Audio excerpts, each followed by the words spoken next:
Welcome back to my channel Santoshi classes. मैं संतोषी स्वागत करती हूँ आपका आपके अपने ही चैनल संतोषी क्लासेस में। आज के वीडियो में हम बात करने जा रहे हैं पास्ट इंडेफिनिट टेंस के बारे में। पास्ट इंडेफिनिट टेंस जिसे हम सिंपल पास्ट भी कहते हैं। आज हम सिंपल पास्ट के एफर्मेटिव सेंटेंस के बारे में जानेंगे, उसका स्ट्रक्चर जानेंगे, उसकी पहचान जानेंगे और उसका ट्रांसलेशन भी जानेंगे। एफर्मेटिव का मतलब होता है सकारात्मक, जहाँ पे नहीं, ना ऐसा कुछ भी नहीं होता है, सकारात्मक बातें होती हैं। जैसे हाँ मैंने ये काम किया था या हाँ तुमने ये काम किया था। सेंटेंस में हाँ लिखना जरूरी नहीं होता है, लेकिन जब आप सेंटेंस को पढ़ेंगे तो आप समझ जाएंगे कि वहाँ पे सकारात्मक बातें हो रही है। तो आज हम एफर्मेटिव पढ़ेंगे। तो चलिए सबसे पहले उसकी पहचान जान लेते हैं। तो पहचान हम जब ट्रांसलेशन करेंगे उस समय में एक एक सेंटेंस का पहचान हम आपको दिखाएंगे, तब आप लोग को समझ में आएगा कि किसकी क्या पहचान होती है। सेंटेंस सारे पास्ट एफर्मेटिव्स के मैं आज लेके आई हूँ, लेकिन फिर भी एक शॉर्ट में बता देती हूँ कि पास्ट इंडिफिनिट या सिंपल पास्ट की पहचान। किसी भी वाक्य के लास्ट में, ठीक है, किसी भी वाक्य के लास्ट में अगर ता था, ती थी, ते थे या आ, ई, ए, ये इन सारे चीजों से अगर वो वाक्य खत्म होता है, लास्ट में ऐसा साउंड आता है, तो वो सारे सेंटेंस हमारे पास्ट इंडेफिनिट होते हैं या सिंपल पास्ट भी होते हैं। नाम दो अलग अलग है, काम सेम है। अब इसके स्ट्रक्चर के बारे में बात कर लेते हैं। तो इसका स्ट्रक्चर क्या हो? सब्जेक्ट प्लस वर्ब का सेकंड फॉर्म प्लस ऑब्जेक्ट। बहुत ही इजी है, अगर आप समझ जाएंगे तो इसमें कोई भी ज्यादा डिड नॉट ये सब कुछ भी नहीं लगाना है। सिर्फ सिंपल सा बात है, सब्जेक्ट प्लस वर्ब का second form plus object. Verb का सेकंड फॉर्म, अब आप सोचेंगे वर्ब का सेकंड फॉर्म क्या होता है, तो जैसे कि हमारे मेन वर्ब जो होता है, जैसे खाता है, पीता है, जाते हैं, आते हैं, इस सारे में खाना, पीना, जानना, आना, ये हमारा मेन वर्ब होता है। तो हमारा मेन वर्ब का 3 फॉर्म होता है, हम लोग ग्रामर में पढ़े हैं। 3 फॉर्म होता है वर्ब का first one V1, V2 and V3। ये याद करना पड़ता है। तो जैसे कि अगर खाना का ईट होता है EAT, लेकिन जब इसका सेकंड फॉर्म और थर्ड फॉर्म के बारे में बात करेंगे तो ईट, एट, ईटन, ठीक। गो मतलब जाना होता है, गो का अगर हम 3 फॉर्म बात करेंगे तो गो, वेंट, गॉन। तो ऐसे करके हम लोग को 3 फॉर्म याद करना पड़ता है और तब हम लोग ट्रांसलेशन में वर्ब का सेकंड फॉर्म, फर्स्ट फॉर्म और थर्ड फॉर्म लगाते हैं। तो इस बात पर भी आप लोग विशेष ध्यान दीजिएगा कि आप लोगों को वर्ब का थर्ड फॉर्म याद हो। चलिए ठीक है, अब हम लोग अब सेंटेंस में जाते हैं, ट्रांसलेशन कर लें। सबसे पहला हमारा सेंटेंस है मैं आम खाता था। तो जैसे कि मैंने आप लोग को बताया कि इसकी पहचान, सिंपल पास्ट की पहचान ता।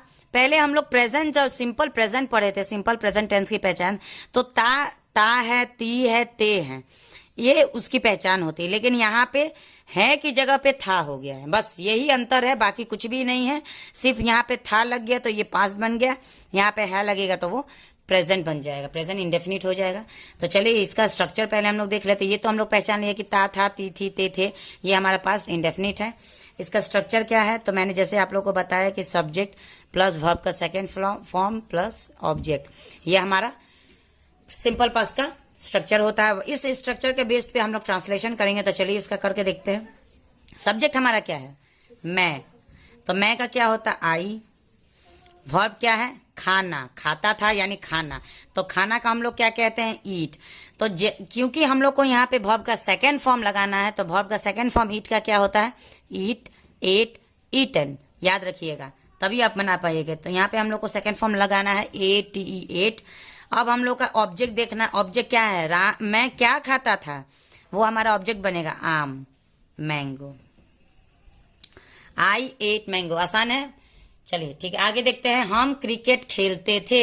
अब यहाँ पे देखिए, ते थे, ता थे, ती थी, तो यहाँ पे ते थे आ रहा है, तो क्योंकि थे है तो ये पास्ट इंडेफिनिट है, बहुत ही इजी है। इसका भी क्या स्ट्रक्चर होगा, सब्जेक्ट प्लस वर्ब का सेकेंड फॉर्म प्लस ऑब्जेक्ट। सारे सेंटेंस के स्ट्रक्चर मैं इसलिए लिखती हूँ ताकि बार बार देखने से आप लोग को स्ट्रक्चर भी याद हो जाए। यहाँ पे हम लोग का सब्जेक्ट क्या है, हम का क्या होता है, वी। यहाँ पे ज्यादा कंफ्यूजन नहीं है, ज्यादा रूल्स नहीं है, सिंपल है, सिर्फ वर्ब का सेकंड फॉर्म याद रखना है। उसके बाद वर्ब क्या है, खेलना। खेलना का क्या होता है, प्ले। तो प्ले का थर्ड फॉर्म क्या होता है, played, PLAYED, played. Object cricket है, we played cricket, we played cricket. चलिए अब थर्ड देखते हैं। कविता स्कूल गई थी। अब यहाँ पे देखिए, आप लोग को पता है ता थी, ती थी, ते थे से तो पास्ट इंडेफिनिट, लेकिन उसके अलावा भी ई का साउंड भी अगर आए, आ का साउंड, ई का साउंड या ए का साउंड अगर थी के साथ, तो भी हमारा सिंपल पास्ट ही होता है। तो फिर स्ट्रक्चर यहाँ पे लिख लेते हैं, सब्जेक्ट प्लस वर्ब का second form plus object. Subject क्या है? कविता। कविता। वर्ब क्या है? गई थी, यानी जाना। जाना का क्या होता है? गो। गो का second form went. Kavita went. अब कहाँ गई थी? School. To school. Kavita went to school. ठीक है, समझ में आ रहा है? कोई दिक्कत? अगर वीडियो अच्छा लग रहा है तो प्लीज वीडियो को लाइक करें, शेयर करें अपने दोस्तों में, फ्रेंड सर्कल में, और अगर चैनल पे पहली बार मेरा वीडियो देख रहे हैं तो प्लीज चैनल को सब्सक्राइब भी कर लें। मेरी माँ ने मुझे प्यार किया। अब यहाँ पे आप लोग सोच रहे हैं थी तो है नहीं, लेकिन फिर भी इसमें क्या कह रहा है? मेरी माँ ने मुझे प्यार किया, यानी वो बीत चुका है। तो जो भी बात हमारा सेंटेंस बताता है अगर कि बीत गया है तो वो हमारा पास्ट टेंस होता है। लेकिन आगे चल के हम लोग इसको डिवाइड करते हैं कि वो कौन सा पास्ट है, इंडेफिनिट है कि परफेक्ट है कि कंटिन्यूअस है कि क्या है। तो लेकिन अभी हमारा सिंपल है, इसमें ना ही कोई ज्यादा लंबा ताना हुआ है। मेरी माँ ने मुझे प्यार किया, सिंपल है, इसलिए यहाँ पर सिंपल। और लास्ट में या का भी साउंड आ रहा है, तो आ का साउंड आ रहा है। जहां पे भी आ, ई, ए का साउंड अगर लास्ट में आता हो और थी के साथ भी आता हो तो भी हमारा सिंपल पास्ट ही होता है। सब्जेक्ट प्लस वर्ब का second form plus object.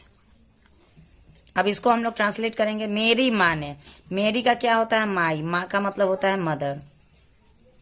My mother. प्यार किया, ठीक है, तो किया का क्या होता है? वो भी क्या किया? प्यार किया।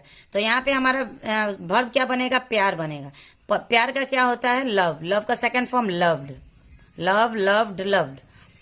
तो माई मदर लव्ड। अब यहाँ पे क्या है? किसको प्यार किया? मुझे प्यार किया, मी। My mother loved me. चलिए ये भी समझ में आ गया, आगे देखते हैं। वह कल घर गई। ठीक है, यहाँ पे भी लास्ट में सिर्फ ई का साउंड आ रहा है, लेकिन घर गई, कल गई। तो यहाँ पे कल का भी देखिएगा, ये जब हमारा फ्यूचर में अगर कल आएगा कि कल हमको घर जाना है, वो कल हमारा टुमारो बन जाएगा। लेकिन वह कल घर गई यानी कि बीत चुका है। तो जो भी कल हमारा बीत जाता है, जो दिन हमारा बीत गया होता है, उसको हम लोग क्या कहते हैं? यस्टरडे कहते हैं। और जो आज है उसको टुडे, और जो बीत आने वाला है वो टुमारो होता है। वो कल घर गई यानी कि वो कल घर गई, वो बीत चुका है। तो ये भी हमारा सिंपल पास्ट है। स्ट्रक्चर सेम रहेगा, सब्जेक्ट प्लस वर्ब का सेकंड फॉर्म प्लस ऑब्जेक्ट। अब यहाँ पे सब्जेक्ट क्या है? वह। तो वह का क्या होता है? गई। गई का मतलब क्या होता है कि वो गर्ल है यानी लड़की है, तो क्या होगा? शी। गई। गई का मतलब जाना। जाना का क्या होता है? गो। गो, वेंट, गन, तो क्या लगेगा? वेंट। She went. कहाँ गई? घर गई, घर, तो क्या होगा? होम। अब यहाँ पे वह घर गई अगर होता तो शी वेंट होम हम कह देते, लेकिन यहाँ पे समय बताया गया है कि कल घर गई, तो समय को हम सबसे लास्ट में लिखते हैं। ये हो जाएगा हमारा yesterday. She went home yesterday. कल जोर से बारिश हुई थी। तो यहाँ पे ई थी, ई लगा है और थी के साथ लगा है, तो ये भी सिंपल पास्ट है। तो सिंपल पास्ट का क्या होगा? सब्जेक्ट प्लस वर्ब का सेकेंड फॉर्म प्लस ऑब्जेक्ट। अब देखें यहाँ पे सब्जेक्ट क्या है? तो बारिश।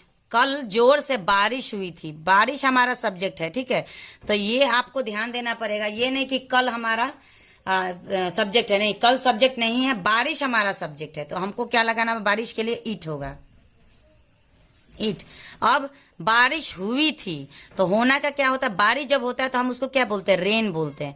लेकिन रेन के साथ सेकंड फॉर्म लगे तो रेन, रेन्ड, रेन्ड होता है, तो इट रेन्ड। अब यहाँ पे जोर से लगाया गया है, यानी कि जोर से। सब्जेक्ट हमारा क्या है? जोर से बारिश हो रही है। कैसे हो रही है? जोर से बारिश हो रही है, तो वो क्या होगा? It rained heavily. जोर का हम लोग हैवीली कहते हैं। समय है, समय को सबसे लास्ट में लगाना है, कल। तो इट रेन्ड हैवीली यस्टरडे। समय कभी भी हम लोग लास्ट में लगाते हैं, बीच में नहीं लगाना है। गलत हो जाएगा सेंटेंस। चलिए यहाँ तक का क्लियर है। आज के वीडियो में इतना ही। आज हम लोगों ने पास्ट का, सिंपल पास्ट का, इंडेफिनिट का स्ट्रक्चर देखा, उसको कैसे ट्रांसलेट करते वो देखा, उसकी पहचान सीखी। लेकिन लास्ट का ये 7 नंबर मेरा होमवर्क है आपके लिए। इसको जल्दी आप लोग कमेंट बॉक्स में इसका आंसर लिख के बताइए। ये सेम स्ट्रक्चर होगा क्योंकि यहाँ पे भी लास्ट में लिखा, तुमने एक पत्र लिखा। लिखा का मतलब क्या होगा? वो बीत चुका है, तुमने लिख दिया है, तो ये बीत गया है तो सिंपल पास्ट ही होगा। इसका स्ट्रक्चर भी सेम होगा, subject plus verb two plus object. लेकिन अब आप लिखिए कि इसमें सब्जेक्ट क्या होगा, वर्ब टू क्या होगा और ऑब्जेक्ट क्या होगा। इसका ट्रांसलेशन करके और मेरे कमेंट बॉक्स में डालिए। मैं आपका कमेंट का इंतजार करती हूँ। चलिए मिलते हैं नेक्स्ट वीडियो में। पास्ट इंडेफिनिट का आज मैंने एफर्मेटिव लाया है, कल मैं इसका नेगेटिव भी लेके आऊंगी ताकि आप लोग का नेगेटिव भी क्लियर हो जाए। एक एक करके धीरे धीरे पढ़ेंगे, आराम से पढ़ेंगे। मिलते हैं नेक्स्ट वीडियो में, तब तक के लिए थैंक्स फॉर वॉचिंग। और अगर नए हैं मेरे चैनल पर, प्लीज चैनल को सब्सक्राइब कर दें।